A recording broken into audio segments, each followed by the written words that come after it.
ഓം ശാന്തി. 22/11/2024. ബാബ പറയുന്നു, മധുരമായ കുട്ടികളെ, ശ്രീമതത്തിലൂടെ നടക്കുന്നത് തന്നെയാണ് ബാബയ്ക്ക് ആദരവ് നൽകൽ. മന്മത്തിലൂടെ നടക്കുന്നത് അനാദരവാണ്. ചോദ്യം: ഗൃഹസ്ഥ വ്യവഹാരത്തിൽ കഴിയുന്നവരുടെ ഒരു കാര്യത്തെ ബാബ എതിർക്കുന്നില്ലെങ്കിലും ഒരു നിർദ്ദേശം നൽകുന്നുണ്ട്. അതെന്താണ്? ഉത്തരം: ബാബ പറയുകയാണ്, കുട്ടികളെ, എല്ലാവരുമായും സംബന്ധം വെച്ചോളൂ. എന്തു ജോലി വേണമെങ്കിലും ചെയ്തോളൂ. സമ്പർക്കം പുലർത്തേണ്ടതുണ്ടെങ്കിൽ അത് ചെയ്യൂ. നിറമുള്ള വസ്ത്രം ധരിക്കേണ്ടതുണ്ടെങ്കിൽ ധരിച്ചോളൂ. ബാബയ്ക്ക് എതിർപ്പില്ല. ബാബ കേവലം നിർദ്ദേശം നൽകുകയാണ്, കുട്ടികളെ, ദേഹസഹിതം ദേഹത്തിന്റെ എല്ലാ സംബന്ധത്തിൽ നിന്നും മമത്വം വേർപെടുത്തി എന്നെ ഓർമ്മിക്കൂ. ഓം ശാന്തി. ശിവബാബയിരുന്ന് കുട്ടികൾക്ക് മനസ്സിലാക്കി തരികയാണ്. കുട്ടികളെ തനിക്ക് സമാനമാക്കി മാറ്റാനുള്ള പുരുഷാർത്ഥം ചെയ്യിപ്പിക്കുകയാണ്. എങ്ങനെയാണോ ഞാൻ ജ്ഞാനത്തിന്റെ സാഗരനായിരിക്കുന്നത്, അതുപോലെ കുട്ടികളും ആയിത്തീരണം.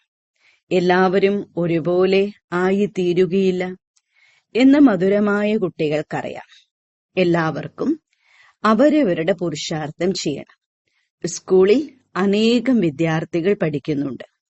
എന്നാൽ എല്ലാവരും ഒരുപോലെ പദവിയോടുകൂടെ പാസ്സാവുന്നില്ല. എങ്കിലും ടീച്ചർ പുരുഷാർത്ഥം ചെയ്യിപ്പിക്കുന്നു. നിങ്ങൾ കുട്ടികളും പുരുഷാർത്ഥം ചെയ്യുകയാണ്. ബാബ ചോദിക്കുകയാണ്, നിങ്ങൾ എന്തായി മാറും? നരനിൽ നിന്നും നാരായണനും നാരിയിൽ നിന്ന് ലക്ഷ്മിയുമാകാനാണ് ഞങ്ങൾ വന്നിരിക്കുന്നതെന്ന് എല്ലാവരും പറയും. ഇത് ശരിയാണെങ്കിൽ തന്റെ പെരുമാറ്റത്തെ കൂടെ നോക്കണം. ബാബ ഉയർന്നതിലും ഉയർന്നതാണ്, ടീച്ചറുമാണ്, ഗുരുവുമാണ്. ഈ ബാബയെ ആർക്കും അറിയുകയില്ല. ശിവബാബ നമ്മുടെ അച്ഛനും ടീച്ചറും സദ്ഗുരുവുമാണ് എന്ന് നിങ്ങൾ കുട്ടികൾക്കറിയാം. എന്നാൽ ബാബ ഏതുപോലെയാണോ അതേപോലെ ബാബയെ മനസ്സിലാക്കുക ബുദ്ധിമുട്ടാണ്. അച്ഛനെ അറിയുമ്പോൾ ടീച്ചറെ മറക്കുന്നു, പിന്നീട് ഗുരുവിനെ മറക്കുന്നു. അച്ഛനെ കുട്ടികൾ ബഹുമാനം നൽകുക തന്നെ വേണമല്ലോ. എങ്ങനെയാണ് ബഹുമാനം എന്ന് പറയുന്നത്? ബാബ പഠിപ്പിക്കുന്ന കാര്യങ്ങൾ നല്ല രീതിയിൽ പഠിക്കുന്നതാണ് ആദരവ് നൽകൽ. ബാബ അതിമധുരമാണ്. ഉള്ളിൽ സന്തോഷം വർദ്ധിപ്പിക്കണം. അപാര സന്തോഷമുണ്ടായിരിക്കണം. ഓരോരുത്തരും അവരവരോട് ചോദിക്കണം, ഞങ്ങൾക്ക് ഇങ്ങനെയുള്ള സന്തോഷമുണ്ടോ? എല്ലാവർക്കും ഒരുപോലെയാകാൻ സാധിക്കില്ല. പഠിപ്പിലും വളരെ വ്യത്യാസമുണ്ട്. ആ സ്കൂളുകളിലും വളരെ വ്യത്യാസമുണ്ട്. അവിടെ സാധാരണ ടീച്ചറാണ് പഠിപ്പിക്കുന്നത്, ഇവിടെ അസാധാരണ ടീച്ചറും. ഇങ്ങനെയൊരു ടീച്ചർ എവിടെയും ഉണ്ടായിരിക്കുകയില്ല. നിരാകാരനായ അച്ഛൻ ടീച്ചറായി മാറുന്നുണ്ട് എന്ന കാര്യം ആർക്കും അറിയുക പോലുമില്ല. കേവലം ശ്രീകൃഷ്ണന്റെ പേര് കൊടുത്തിരിക്കുന്നു. എന്നാൽ ശ്രീകൃഷ്ണൻ എങ്ങനെയാണ് അച്ഛനാവുക എന്ന കാര്യം പോലും അറിയില്ല. കൃഷ്ണൻ ദേവതയാണല്ലോ. ഈ ശരീരം ബാബയുടേതല്ല എന്ന കാര്യം നിങ്ങൾക്ക് അറിയാം. ഞാൻ ലോൺ എടുത്തിരിക്കുകയാണ് എന്ന് ബാബ സ്വയം പറയുന്നുണ്ട്. ഇദ്ദേഹം ആദ്യവും മനുഷ്യനായിരുന്നു, ഇപ്പോഴും മനുഷ്യനാണ്. ഇത് ഭഗവാനല്ല. ഭഗവാൻ ഒരേയൊരു നിരാകാരനാണ്. ഇപ്പോൾ നിങ്ങൾ കുട്ടികൾക്ക് വളരെയധികം രഹസ്യങ്ങൾ മനസ്സിലാക്കി തന്നു. എന്നിട്ടും അവസാനം ബാബയെ മനസ്സിലാക്കാൻ, ടീച്ചറെ മനസ്സിലാക്കാൻ ഇപ്പോഴും സാധിക്കുന്നില്ല. ഇടയ്ക്കിടയ്ക്ക് മറന്നുപോകുന്നു. ദേഹധാരിയിലേക്ക് ബുദ്ധിയോഗം പോകുന്നു. ആത്യന്തികമായി ബാബ അച്ഛനും ടീച്ചറും സദ്ഗുരുവുമാണ്. ഈ നിശ്ചയം ഇപ്പോൾ ബുദ്ധിയിലില്ല, ഇപ്പോൾ മറക്കുന്നുമുണ്ട്. വിദ്യാർത്ഥികൾ ടീച്ചറെ എപ്പോഴെങ്കിലും മറക്കുമോ? ഹോസ്റ്റലിൽ താമസിക്കുന്നവർ ഒരിക്കലും മറക്കുകയില്ല. ഹോസ്റ്റലിൽ താമസിക്കുന്ന കുട്ടികൾ മറ്റുള്ളവരെക്കാളും ഉറച്ചവരാകുമല്ലോ. ഇവിടെ അത്ര പോലും ഉറച്ച നിശ്ചയമില്ല. നമ്പർ വൈസ് പുരുഷാർത്ഥമനുസരിച്ച് ഹോസ്റ്റലിൽ ഇരിക്കുന്നുണ്ട്. അപ്പോൾ തീർച്ചയായും വിദ്യാർത്ഥിയാണല്ലോ. എന്നാൽ അത്ര പോലും ഉറച്ച നിശ്ചയമില്ല. അവരവരുടെ പുരുഷാർത്ഥത്തിനനുസരിച്ച് പദവി നേടുന്നുവെന്ന് മാത്രം അറിയാം. മറ്റുള്ള പഠിപ്പുകളിലൂടെ വക്കീലാവാം, ഡോക്ടറാവാം, എഞ്ചിനീയർ ആവാം. ഇവിടെയാണെങ്കിൽ നിങ്ങൾ വിശ്വത്തിന്റെ അധികാരിയായി മാറിക്കൊണ്ടിരിക്കുകയാണ്. അപ്പോൾ അങ്ങനെയുള്ള കുട്ടികളുടെ ബുദ്ധി എങ്ങനെയുള്ളതായിരിക്കണം?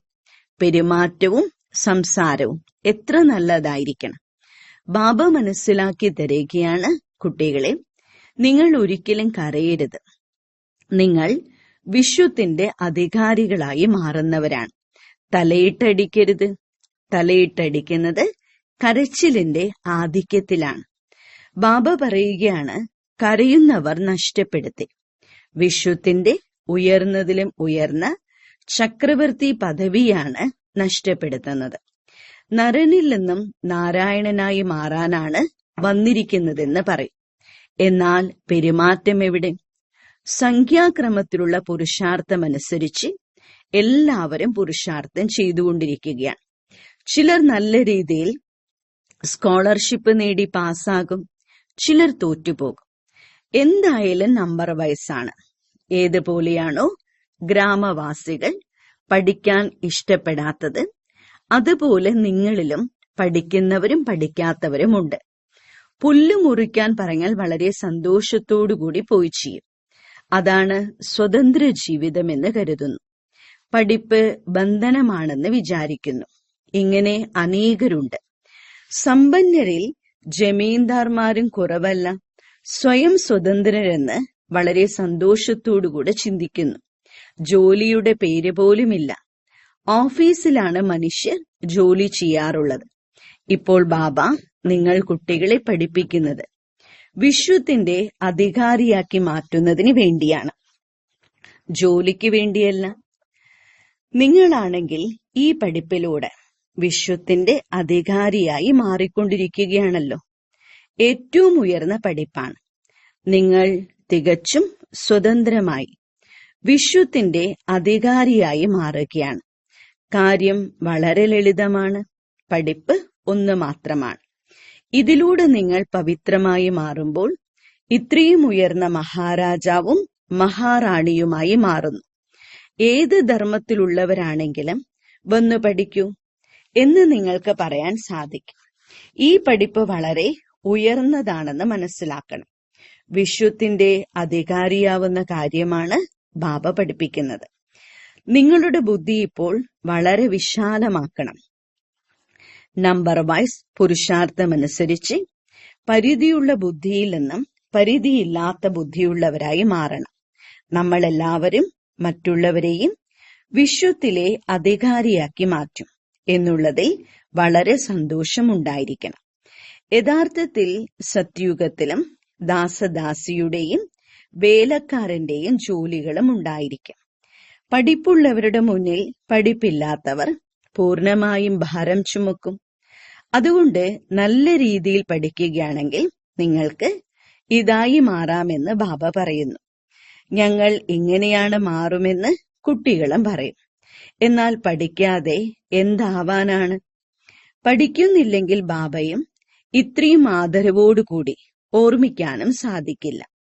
നിങ്ങൾ എത്രത്തോളം ഓർമ്മിക്കുന്നുവോ അത്രയും നിങ്ങളുടെ വികർമ്മം വിനാശമാകുമെന്ന് ബാബ പറയുന്നു. കുട്ടികൾ പറയുന്നു, ബാബ അങ്ങ് ആഗ്രഹിക്കുന്നത് പോലെ ഞങ്ങളെ നടത്തൂ. ബാബയും ഇദ്ദേഹത്തിലൂടെയാണല്ലോ ശ്രീമതം നൽകുന്നത്. കുട്ടികൾ ഇദ്ദേഹത്തിന്റെ നിർദ്ദേശവും എടുക്കുന്നില്ല. ജീർണിച്ച മനുഷ്യരുടെ നിർദ്ദേശത്തിലൂടെ നടക്കുന്നു. ശിവബാബ ഈ രഥത്തിലൂടെ ശ്രീമതം നൽകുന്നത് കണ്ടിട്ടും സ്വന്തം ഇഷ്ടത്തിലൂടെ നടക്കുന്നു. കാൽ കാശിന് പോലും വിലയില്ലാത്ത കക്കയ്ക്ക് സമാനമായ വഴിയിലൂടെ തന്നെ നടക്കുന്നു. രാവണന്റെ നിർദ്ദേശത്തിലൂടെ നടന്ന് നടന്ന് ഇപ്പോൾ കക്കയ്ക്ക് സമാനമായി മാറിയിരിക്കുന്നു. ഇപ്പോൾ രാമനായ ശിവബാബ ഉപദേശം നൽകുന്നു, നിശ്ചയത്തിലാണ് വിജയം. ഇതിൽ ഒരിക്കലും നഷ്ടമുണ്ടാകില്ല. ബാബ കുറവിനെ പോലും നേട്ടമാക്കി മാറ്റുന്നു. എന്നാൽ നിശ്ചയബുദ്ധിയുള്ളവർക്ക് മാത്രമാണ് നേട്ടങ്ങൾ ലഭിക്കുക. സംശയബുദ്ധിയുള്ളവർ ഉള്ളിൽ ഉറക്കം തൂങ്ങിക്കൊണ്ടേയിരിക്കും. നിശ്ചയബുദ്ധിയുള്ളവർക്ക് ഇടയ്ക്ക് ബുദ്ധിമുട്ട്, ഇടയ്ക്ക് നഷ്ടം, ഇങ്ങനെയൊന്നും ഉണ്ടായിരിക്കുകയില്ല. ബാബ സ്വയം ഗ്യാരണ്ടി തരുന്നു. ശ്രീമതത്തിലൂടെ നടക്കുകയാണെങ്കിൽ ഒരിക്കലും അമംഗളം ഉണ്ടാവുകയില്ല. മനുഷ്യരുടെ അഭിപ്രായത്തെ ദേഹധാരിയുടെ അഭിപ്രായമെന്ന് പറയുന്നു. ഇവിടെയുള്ളത് മനുഷ്യരുടെ അഭിപ്രായമാണ്. മനുഷ്യരുടെ നിർദ്ദേശങ്ങൾ ഈശ്വരീയ നിർദ്ദേശങ്ങൾ, ദൈവീക നിർദ്ദേശങ്ങൾ എന്ന് പറയാറുണ്ടല്ലോ. ഇപ്പോൾ നിങ്ങൾക്ക് ഈശ്വരീയ നിർദ്ദേശം ലഭിച്ചിരിക്കുകയാണ്. ഇതിലൂടെ നിങ്ങൾ മനുഷ്യനിൽ നിന്നും ദേവതയായി മാറുന്നു. പിന്നീട് അവിടെ സ്വർഗത്തിൽ സുഖം നേടുന്നു. യാതൊരു തരത്തിലുള്ള ദുഃഖവും ഉണ്ടായിരിക്കില്ല. അതും സ്ഥായിയായ സുഖമാണ്. ഈ സമയത്ത് നിങ്ങൾക്ക് ഭാവിയിലെ ആ അനുഭവം കൊണ്ടുവരണം. ഇപ്പോൾ ഇത് ശ്രീമതം ലഭിക്കുന്ന പുരുഷോത്തമ സംഗമ യുഗമാണ്. ബാബ പറയുന്നു, ഞാൻ കൽപ്പകൽപ്പം കൽപ്പത്തിന്റെ സംഗമയുഗത്തിലാണ് വരുന്നത്. ബാബയെ നിങ്ങൾ അറിഞ്ഞു. ബാബയുടെ നിർദ്ദേശത്തിലൂടെ നിങ്ങൾ നടക്കുന്നു. ബാബ പറയുന്നു, കുട്ടികളെ, നിങ്ങൾ ഗൃഹസ്ഥ വ്യവഹാരത്തിൽ കഴിഞ്ഞോളൂ. നിങ്ങൾ വസ്ത്രം മുതലായവ മാറ്റണമെന്ന് ആരും പറയുന്നില്ല. എന്ത് വേണമെങ്കിലും ധരിച്ചോളൂ. അനേകരുമായി സമ്പർക്കത്തിൽ വരേണ്ടി വരുമല്ലോ. പല നിറത്തിലുള്ള വസ്ത്രം ധരിക്കുന്നതിൽ നിന്നും ബാബ തടയുന്നില്ല. എങ്ങനെയുള്ള വസ്ത്രം വേണമെങ്കിലും ധരിച്ചോളൂ.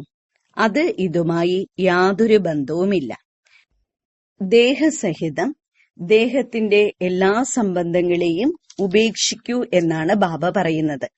ബാക്കി എന്ത് വേണമെങ്കിലും ധരിച്ചോളൂ. കേവലം സ്വയത്തെ ആത്മാവാണെന്ന് മനസ്സിലാക്കൂ. ബാബയെ ഓർമ്മിക്കൂ. ഇതിൽ ഉറച്ച നിശ്ചയം വെക്കൂ. ആത്മാവ് തന്നെയാണ് പതിതവും പാവനവുമാകുന്നതെന്ന് അറിയാം. മഹാത്മാവിനെയാണ് മഹാൻ ആത്മാവെന്ന് പറയുന്നത്. മഹാൻ പരമാത്മാവെന്ന് പറയുകയില്ല. അങ്ങനെ പറയുന്നത് ശോഭനീയമല്ല. മനസ്സിലാക്കുന്നതിന് വേണ്ടി എത്ര നല്ല പോയിന്റുകളാണ്. സർവർക്കും സദ്ഗതി നൽകുന്ന സദ്ഗുരു ഒരു ബാബ മാത്രമാണ്. സത്യയുഗത്തിൽ ഒരിക്കലും അകാല മൃത്യു ഉണ്ടാവുകയില്ല. ബാബ നിങ്ങൾ കുട്ടികളെ വീണ്ടും അങ്ങനെയുള്ള ദേവതയാക്കി മാറ്റുകയാണ് എന്ന് നിങ്ങൾക്കറിയാം. മുൻപ് ബുദ്ധിയിൽ ഇതുണ്ടായിരുന്നില്ല. കൽപ്പത്തിന്റെ ആയുസ് എത്രയാണെന്ന് പോലും അറിയുമായിരുന്നില്ല. ഇപ്പോൾ മുഴുവൻ കാര്യവും ഓർമ്മയിൽ വന്നു. ആത്മാവിനെ തന്നെയാണ് പാപാത്മാവെന്നും പുണ്യ ആത്മാവെന്നും പറയുന്നത് എന്ന് കുട്ടികൾക്ക് മനസ്സിലായി. പാപ പരമാത്മാവെന്ന് ഒരിക്കലും പറയുകയില്ല. എന്നിട്ടും ചിലർ പരമാത്മാവ് സർവവ്യാപിയാണെന്ന് പറയുന്നത് എത്ര വലിയ അറിവില്ലായ്മയാണ്. ഇത് ബാബ ഇരുന്ന് മനസ്സിലാക്കി തരികയാണ്. 5000 വർഷങ്ങൾക്ക് ശേഷം ബാബ വന്ന് പാപാത്മാക്കളെ പുണ്യ ആത്മാക്കളാക്കി മാറ്റുകയാണ് എന്ന് ഇപ്പോൾ നിങ്ങൾക്ക് മനസ്സിലായി. ഒരാളെ മാത്രമല്ല, എല്ലാ കുട്ടികളെയും പുണ്യ ആത്മാക്കളാക്കി മാറ്റുന്നു. ബാബ പറയുകയാണ്, നിങ്ങൾ കുട്ടികളെ ഇങ്ങനെയാക്കി മാറ്റുന്ന പരിധിയില്ലാത്ത അച്ഛനാണ് ഞാൻ. തീർച്ചയായും കുട്ടികൾക്ക് പരിധിയില്ലാത്ത സുഖം നൽകുന്നു. സത്യയുഗത്തിൽ വളരെ പവിത്ര ആത്മാക്കളാണ് ഉണ്ടായിരിക്കുക. രാവണനെ ജയിക്കുമ്പോഴാണ് നിങ്ങൾ പുണ്യ ആത്മാവായി മാറുന്നത്. മായ എത്ര വിഘ്നമുണ്ടാക്കുന്നുണ്ട് എന്നത് നിങ്ങൾക്ക് തന്നെ ഫീൽ ചെയ്യുന്നുണ്ട്. ഒറ്റയടിക്ക് മൂക്കിന് പിടിച്ച് ചുറ്റിയെറിയുന്നു. മായയുമായി യുദ്ധം നടക്കുന്നത് എങ്ങനെയാണ് എന്ന് നിങ്ങൾക്ക് മനസ്സിലായി. പിന്നീട് അവർ കൗരവ പാണ്ഡവ യുദ്ധം, സൈന്യം, അങ്ങനെ എന്തെല്ലാമാണ് കാണിച്ചിരിക്കുന്നത്. ഈ യുദ്ധത്തെക്കുറിച്ച് ആർക്കും അറിയില്ല. ഇത് ഗുപ്തമാണ്. ഇത് നിങ്ങൾക്കാണ് അറിയുക. മായയുമായി നമ്മൾ ആത്മാക്കളാണ് യുദ്ധം ചെയ്യുന്നത്. നമ്മുടെ ഏറ്റവും വലിയ ശത്രു കാമവികാരമാണെന്ന് ബാബ പറയുന്നു. യോഗബലത്തിലൂടെ നിങ്ങളതിൽ വിജയം നേടുന്നു. യോഗബലത്തിന്റെ അർത്ഥവും ആർക്കും അറിയുകയില്ല. ആരാണോ സദോ പ്രധാനമായിരുന്നത് അവർ തന്നെയാണ് തമോ പ്രധാനമായി തീരുന്നത്. അനേക ജന്മങ്ങളുടെ അന്തിമ ജന്മത്തിൽ ഞാൻ ഈ ശരീരത്തിൽ പ്രവേശിക്കുന്നുവെന്ന് ബാബ നമ്മളെ പഠിപ്പിക്കുന്നു. ആത്മാവ് തന്നെയാണ് തമോ പ്രധാനമായി തീരുന്നത്. തത്വം ബാബ ഒരാൾക്ക് മാത്രമായി ഒന്നും പറയുന്നില്ല. സംഖ്യാക്രമത്തിൽ എല്ലാവരോടും പറയുന്നു. ആരെല്ലാമാണ് നമ്പർ വൈസ് എന്ന് ഇവിടെ നിങ്ങൾക്ക് മനസ്സിലാകും. മുന്നോട്ടു പോകും തോറും നിങ്ങൾക്ക് കൂടുതൽ മനസ്സിലാക്കാൻ സാധിക്കും. മാലയുടെ സാക്ഷാത്കാരവും നിങ്ങൾക്കുണ്ടാകും. സ്കൂളിൽ എപ്പോഴാണോ ട്രാൻസ്ഫർ ഉണ്ടാകുന്നത് അപ്പോൾ എല്ലാം മനസ്സിലാക്കാൻ സാധിക്കുമല്ലോ. മുഴുവൻ റിസൾട്ടും പുറത്തു വരും. ബാബ ഒരു പുത്രിയോട് ചോദിച്ചു, നിങ്ങളുടെ പരീക്ഷയുടെ ചോദ്യപേപ്പർ എവിടെ നിന്നാണ് വരുന്നത്? ലണ്ടനിൽ നിന്നാണെന്ന് പറഞ്ഞു. നിങ്ങളുടെ പേപ്പർ എവിടെ നിന്ന് വരും? മുകളിൽ നിന്ന്. നിങ്ങളുടെ പേപ്പർ മുകളിൽ നിന്നാണ് വരുന്നത്. എല്ലാ സാക്ഷാത്കാരവും കാണും. വളരെ അത്ഭുതകരമായ പഠിപ്പാണ്. ആരാണ് പഠിപ്പിക്കുന്നതെന്ന് ആർക്കും അറിയുകയില്ല. കൃഷ്ണ ഭഗവാനുവാച എന്ന് പറയുന്നു. എല്ലാവരും സംഖ്യാക്രമമായാണ് പഠിക്കുന്നത്. അതുകൊണ്ട് സന്തോഷവും ക്രമത്തിലായിരിക്കും. അതീന്ദ്രിയ സുഖം എന്താണെന്ന് ഗോപഗോപികമാരോട് ചോദിക്കൂ എന്ന് പാടാറുണ്ട്. ഇത് അന്തിമത്തിലെ കാര്യമാണ്. ബാബ മനസ്സിലാക്കി തരികയാണ്. ബാബയ്ക്കറിയാം ഈ കുട്ടികൾ ഒരിക്കലും വീണു പോകുന്നവരല്ല. എന്നിട്ടും ഇവർക്ക് എന്താണ് സംഭവിച്ചതെന്ന് മനസ്സിലാക്കുന്നില്ല. പഠിപ്പ് പഠിക്കുന്നില്ല, ഭാഗ്യത്തിലില്ല. ആ ലോകത്തിലേക്ക് പോയി ഒരു കുടുംബമുണ്ടാക്കൂ എന്ന് ചെറുതായൊന്ന് പറഞ്ഞാൽ തന്നെ പെട്ടെന്ന് പോകുന്നു. എവിടെ നിന്ന് വന്നോ എവിടേക്കോ പോകുന്നു. അവരുടെ പെരുമാറ്റം, വാക്ക്, കർമ്മം എല്ലാം അങ്ങനെയായിരിക്കും. അല്പം എന്തെങ്കിലും ലഭിച്ചാൽ നമുക്ക് പോയി വേറെ താമസിക്കാം എന്ന് ചിന്തിക്കുന്നു. പെരുമാറ്റത്തിലൂടെ മനസ്സിലാക്കാൻ സാധിക്കും. അതിനർത്ഥം നിശ്ചയമല്ല എന്നാണ്. നാമമാത്രമായി ഇരിക്കുകയാണ്. ജ്ഞാനത്തിന്റെ ആദ്യാക്ഷരം പോലും അറിയാത്ത ധാരാളം പേരുണ്ട്. പഠിക്കാൻ ഇരിക്കുക പോലുമില്ല. മായ പഠിക്കാൻ അനുവദിക്കുകയില്ല. ഇങ്ങനെയുള്ളവർ എല്ലാ സെന്ററുകളിലും ഉണ്ട്. പലപ്പോഴും പഠിക്കാൻ വരുന്നില്ല. അത്ഭുതമല്ലേ? വളരെ ഉയർന്ന പഠിപ്പാണ്. ഭഗവാനാണ് പഠിപ്പിക്കുന്നത്. ഈ പ്രവൃത്തി ചെയ്യരുതെന്ന് ബാബ പറഞ്ഞാൽ അംഗീകരിക്കുന്നില്ല. തലകീഴായ പ്രവൃത്തി ചെയ്യുന്നു. രാജധാനി സ്ഥാപിച്ചുകൊണ്ടിരിക്കുകയാണ്. അപ്പോൾ പല പ്രകാരത്തിലുള്ളവർ വേണമല്ലോ. മുകളിൽ നിന്ന് താഴെ വരയ്ക്കും എല്ലാവരും ആയിത്തീരും. എന്നാൽ പദവിയിൽ വ്യത്യാസമുണ്ടായിരിക്കുമല്ലോ. ഇവിടെയും നമ്പർ വൈസ് പദവിയാണ് ഉള്ളത്. വ്യത്യാസം എന്താണുള്ളത്? അവിടെ കൂടുതൽ ആയുസ്സും സുഖവും ഉണ്ടാകും. ഇവിടെ ആയുസ്സു കുറവും ദുഃഖവുമായിരിക്കും. കുട്ടികളുടെ ബുദ്ധിയിൽ ഇതെല്ലാം അത്ഭുതകരമായ കാര്യങ്ങളാണ്.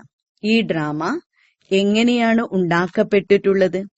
വീണ്ടും കൽപ്പകൽപ്പം അതേ പാർട്ട് അഭിനയിക്കുന്നു. സ്വഭാവവും പ്രവൃത്തിയുമെല്ലാം അത് തന്നെയാണ്. ഈ സൃഷ്ടിചക്രം കറങ്ങിക്കൊണ്ടിരിക്കുന്നു. ചക്രം ഉണ്ടായതും ഉണ്ടാക്കപ്പെട്ടതും ഉണ്ടായിക്കൊണ്ടിരിക്കുന്നതുമാണ്. ഈ ചക്രം വീണ്ടും ആവർത്തിക്കപ്പെടും. സദോ പ്രധാനത്തിൽ നിന്നും സദോ, രജോ, തമോയിലേക്ക് വരുന്നു. ഇതിൽ സംശയിക്കേണ്ട കാര്യമില്ല. ശരി, സ്വയം ആത്മാവാണെന്ന് മനസ്സിലാക്കുന്നുണ്ടോ? ആത്മാവിന്റെ അച്ഛൻ ശിവബാബയാണെന്ന് മനസ്സിലാക്കുന്നുണ്ടല്ലോ.